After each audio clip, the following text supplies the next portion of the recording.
Alright, so today we're going to be talking about cameos to use with Shang Tsung.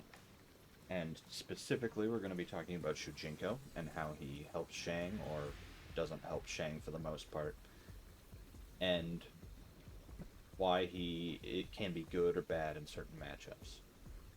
Overall, I would say that Shujinko is the worst cameo in the game by a pretty wide margin, and he is particularly bad for Shang Tsung because, well, he gives access to your opponent's stolen specials, like that for Liu Kang. He also isn't doing anything that Shang can't do on his own. Shang can already get access to it. Now, it's a little less restrictive than Shang's transformation, sure. But if we really want the utility of a special, if we say we really want a low projectile in the Liu Kang match, we can switch to Liu Kang and do it. If we really want Dragon's Tail, we can do Dragon's Tail. And in fact, Liu Kang in particular, it just makes better use of Dragon's Tail. This is a common theme, though, that the opponents that you're fighting will make better use of their moveset than Shujinko will make of them, even if Shujinko does a strictly better version of their move. There are a handful of exceptions, though. We'll go over those later. But the main functionality of Shujinko, one that is reliably possible in every single match, is that he is a bullet sponge.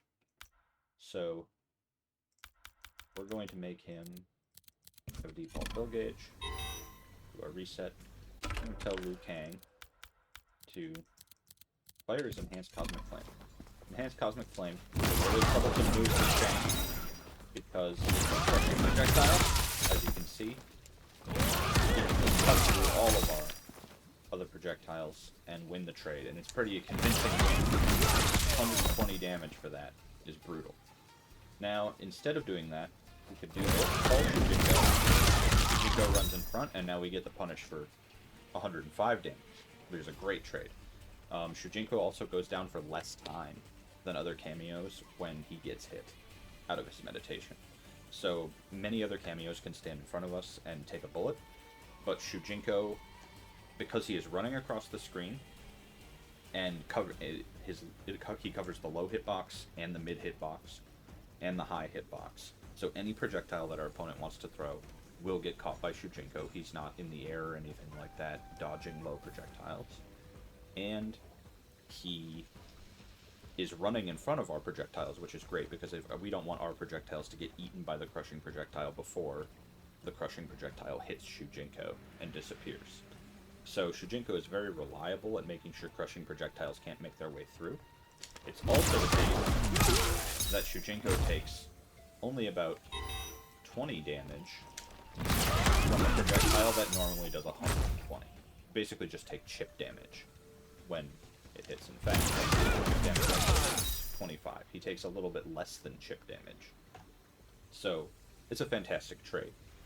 If you're against somebody with a crushing projectile, there are other options than Shujinko, people who will eat the projectile for you, but none of them will do it quite as well as Shujinko does. Another feature is that if you want him as a shield, you can just toss him out there for a while and have him sit around. So, where many other cameos are only going to be on screen while they do their behavior, Shujinko is going to stick around a little while longer. But this is the only thing he does consistently. Everything else is based on character. I mean, that's not entirely true. He has his kick and he has his punch. But his kick and his punch are very bad on block. There, negative 13 on the kick. Only negative 6 on the punch, but the punch is a high, which means they can just crouch it and punish you anyway. So both of his moves that he has as universals are punishable universally, and they can lead into your opponent's specials. That is what's special about them. But often your opponent's specials are also punishable with a handful of exceptions depending on the character. As you can see, both of Liu Kang's are punishable. So, the moves he actually steals from Liu Kang are not very desirable for Shang. However, he does serve his function of being a bullet shield particularly well in this matchup. Now, there are a handful of situations in which you might want to pick Shujinko, in spite of the fact that he's generally not very good. There's some matchups where he becomes a lot better. The primary issue that he's facing is that he doesn't fulfill either of the major roles that you want a Kameo to fulfill. The first major role is to cover your weaknesses, and the second major role is to enhance your strengths.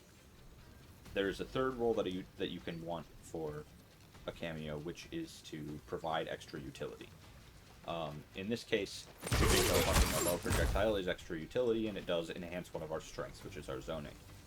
For Shang Tsung, our biggest strength is excellent zoning. We have full combos at range. If you hit the ground skull, you can hit confirm it into a full combo, and it hit confirms into itself.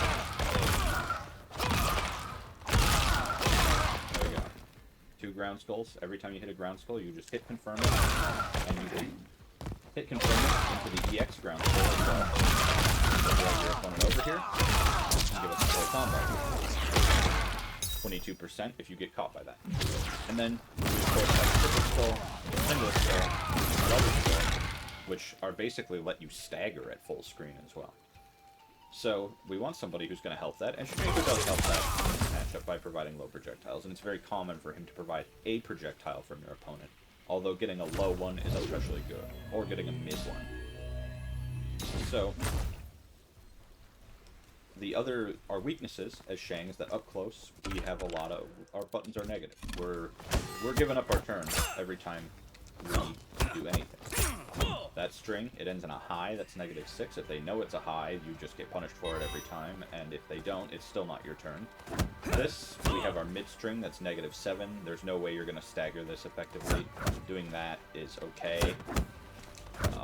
But all of the hits in the stagger string are pretty negative, and you can tell that your opponent is trying to stagger when they do it. And with this, we have the same problem, where every hit is pretty negative. Some of them are punishable.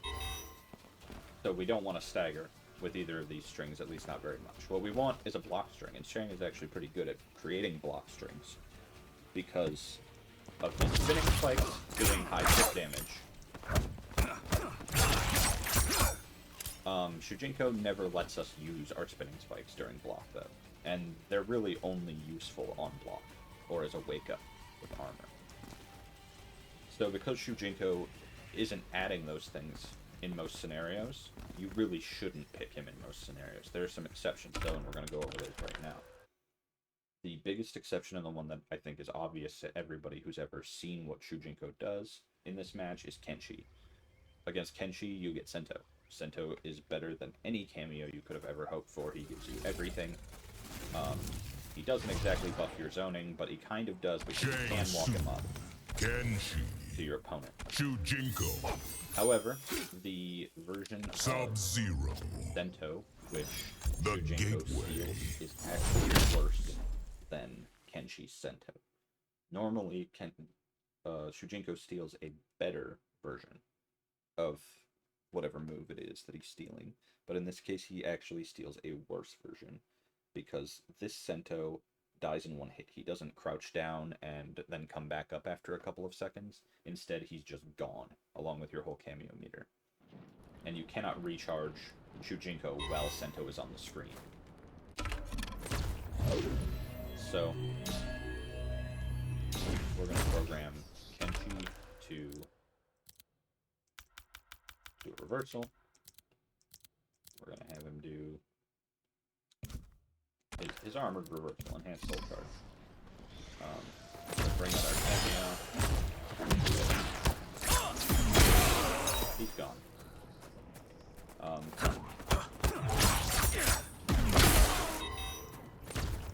And this is going to be a common problem even if Kenshi is just trying to jab out. Basically, you have to time your Sento perfectly in order to avoid him getting beaten, especially by something like armor. You have to know the strings, you have to know exactly what to do. You also have to know how to make Sento combos using Shang. which is far from impossible, but it is a whole new skill set you have to learn, and it's something that your character normally doesn't do. You're not a puppet character, and you're only preparing to be a puppet character in one match, which is against Kenshi. Kenshi's one of the best characters in the game, and it's because of his puppet, and puppets are hard to beat. It's just how it is.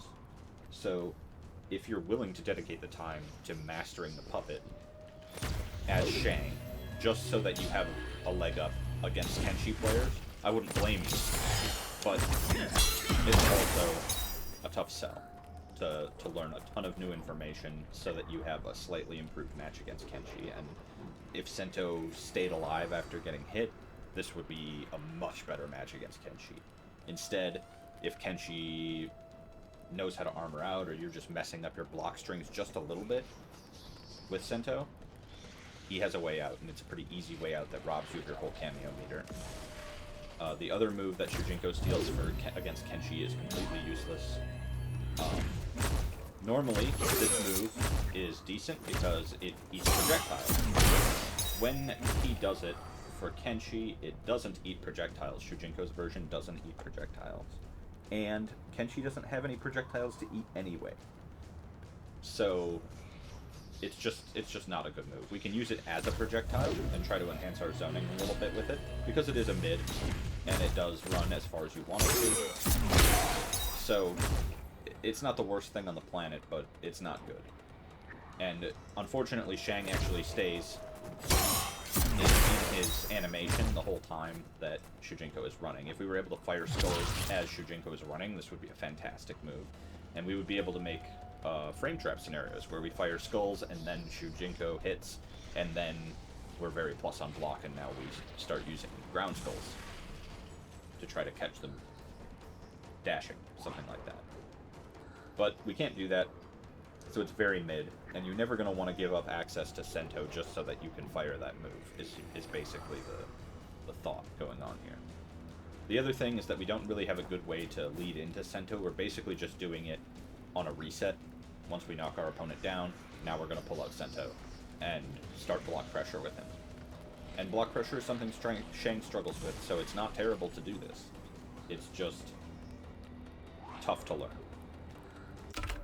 Another match where Shujinko is good, and maybe even worth having a pocket set up for, is against Quan Chi. But against Quan Chi, he has even more stipulations than he does against Kenshi. Shang Tsung, Quan Chi, Shujinko. Against Quan Chi, you are Treasure Chamber. stealing the bone cage, but your version of the bone cage is better than his version of the bone cage in the sense that it leads to combos. It is an extender, which means you can get very, very high damage off of combo extensions without actually using any of your Kameo meter. Once you've used Shujinko, once Shujinko is charged, and you use him during a combo, you can recharge him during a combo for most characters, including Shang, and Shang has very long animations, so he'll be fully charged by the end of your combo. I'll give you an example.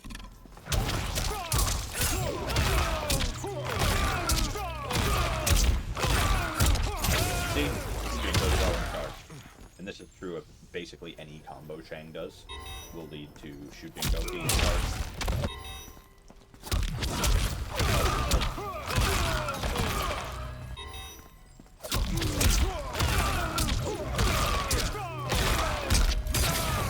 Partially the long animation of injection. So, once you have Shujinko charged, you're pretty much never worried about it again, although if your opponent uses a breaker, it will interrupt Shujinko charging. If you're doing a combo and a breaker comes while Shujinko is meditating, it'll interrupt him. So it is possible to get out of Shujinko in most matches. Either way, Shujinko's bone cage is better than Quan Chi's bone cage by quite a bit.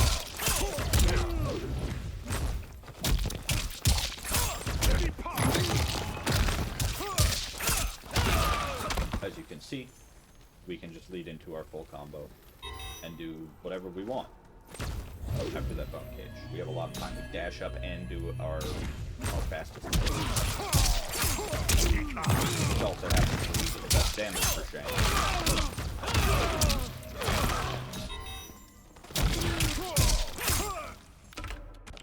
So, the other thing that this does well, and the reason that it's actually useful, and not just a long combo gimmick, is that it is a trap. As you can see, we can move around well if it's on the screen. And it is plus on block. So, if we tell Quan Chi to do his fastest reversal, we can say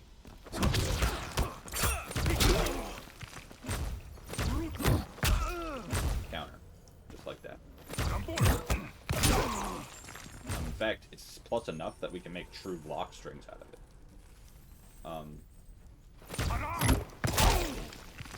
So, it's a great option when we're up close as well, because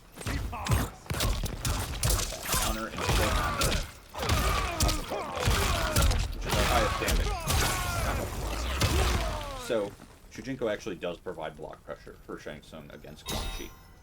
The other move that he steals is Head Rush, and Head Rush is not very impressive normally. However, when Quan Chi has his Zone of Power up, Shujinko's skulls now do the Zone of Power version. And in fact, they can do Quan Chi's Zone of Power, which makes them real powerful. This, against Quan Chi's Zone of Power, is very good. Quan Chi can still beat it with his own Head Rush. Is it his EX Head Rush?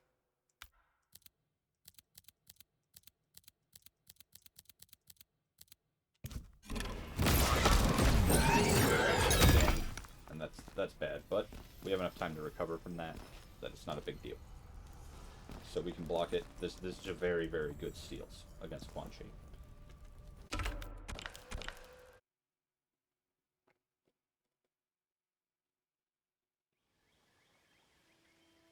And because Quan Chi is already trying to assert dominance in zoning, us being able to take that away from him while still using all of his zoning powers is just especially good.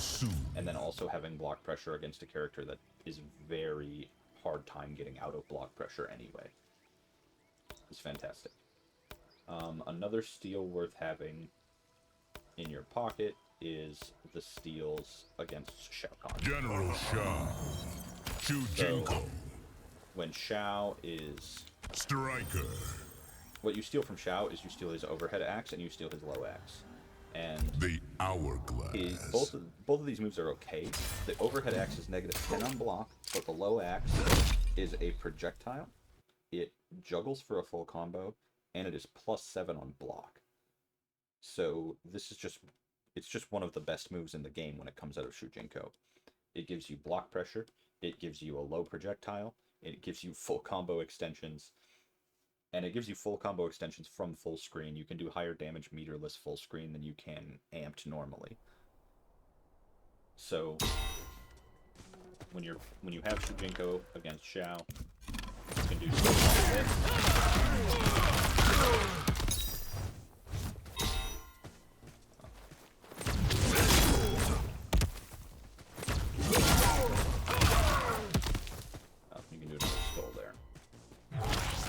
'Cons. As you can see, you can juggle him right back into your arms. You can get about 27% off. Might experiment with it. Yep, almost 28%. For no meter, just because I hit with a low projectile from full screen. When you're up close, you can do...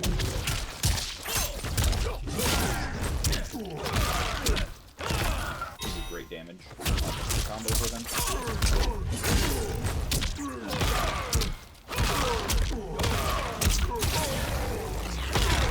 45%. Meterless. And by the time you're done with that combo, you'll have Shujinko charged again. So, against General Shao, he's just fantastic. You can also create block pressure, as I said.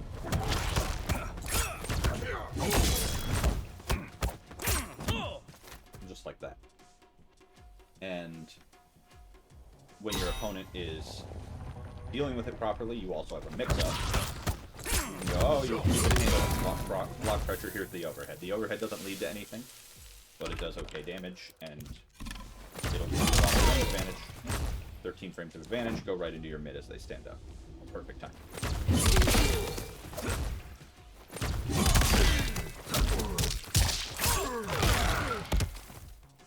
So, great setup for a meaty, and 80 damage is good enough on a mix-up. So, in the Shao matchup, I think it's worth having just for this, and it doesn't hurt that he adds mix-ups to your game while he's at it. And these don't actually come out on the same frame. You could fuzzy guard high and then low, but nobody's going to know that because nobody fights Shujinko. So people, and it's reactable, strictly speaking, but it is a confusing animation because you can start with the kick and then go into either one. And now they come out faster. As you can see, the startup was 28 frames on the overhead after the kick and 33 on the low after the kick. But blocking high and then low is not normally what people do when they fuzzy. They usually go low then high. And like I said, the animation is just similar in the way he pulls out the axe and puts it behind his head. So you can't really read it. You know how to fuzzy it or you don't, and most people don't. And even if they do, because this is +7 on block, if they prove that they know how to fuzzy it, you just stop using the overhead and always use the low and make it block pressure. And if they mess up, they get full comboed.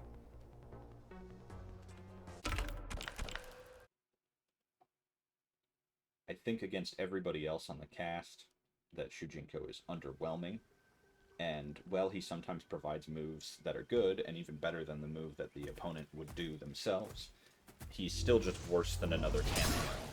He's not covering my weaknesses.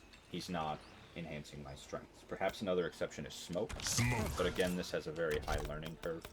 You need to know how to play Shang while he is invisible in order to make the Smoke steal good. Striker. And I think that this is a lot less valuable than Sento because Smoke players are already trying to outspace you. Fire Temple. So when you go invisible, you're going to try to find perfect spacing and do mix-ups from that perfect spacing, hoping that Smoke won't hit you, but Smoke's mix-ups are faster than yours, and he was already trying to space you in a similar way. So it's very likely that Smoke is just going to very brutally punish this attack. And as you can see, when you're invisible, your hands light up for ground still, so you don't actually gain anything for your zoning. Same thing is true of your Great Skulls. Your invisibility is also very short. And when you transform, your invisibility goes away for a second. In a way, this is helpful because you can see where you are, and you probably have a lot less time being invisible as Shang than the Smoke player does being invisible as Smoke. But in the end, this can be a good ability, and it can be good for other characters especially. But for Shang in particular, this doesn't help our zoning at all, and it gives us some kind of mix-ups, but no block pressure. I'd rate it very weak for Shang. So even though I think the Smoke Steal is strong in general, I think it is very weak for Shang. Also, this Knife Man, this is not a good move. It can be used to end combos, I'm sure. But I suspect Shang's combos are not the ones to end it with. As you can see, I can almost certainly do more damage by ending the way Shang ends. Also, it would have us ending... It would no doubt have us ending close to Shang, and we actually want them full screen. That's the ideal distance for Shang. So, all said and done, I think Shujinko's a very, very weak pick, but you can keep him in your pocket for Kenshi, General Shao, and Quan Chi if you really love playing Shujinko, and you're willing to dedicate the time to learning the Kenshi match in particular to make it worthwhile. against every other character, he's pretty underwhelming. Sometimes he gives you a decent projectile, but he's worse than other projectiles you get from other cameos, other full screen options. So part of the issue is that we're just comparing him to other cameos and finding that other cameos do the things we want them to do much better. And the other issue is just that he's inconsistent. We don't get the same thing every match, and that's very painful. We don't get any kind of consistency other than eating projectiles for me, and other cameos can do that too. So, that's my thoughts on Shujinko. I would rate him as the worst cameo pick for Shang, unless you're using him as a counter pick against Kenshi, Quan Chi, or General Shao. I'll be making more videos covering all the rest of the cameo options for Shang Tsung in the near future, followed by a tier list to tell you which one I think is the ideal cameo and which cameos I think are right at the top and do the most for Shang and which do little to nothing for him. But know that I think Shujinko is easily the worst.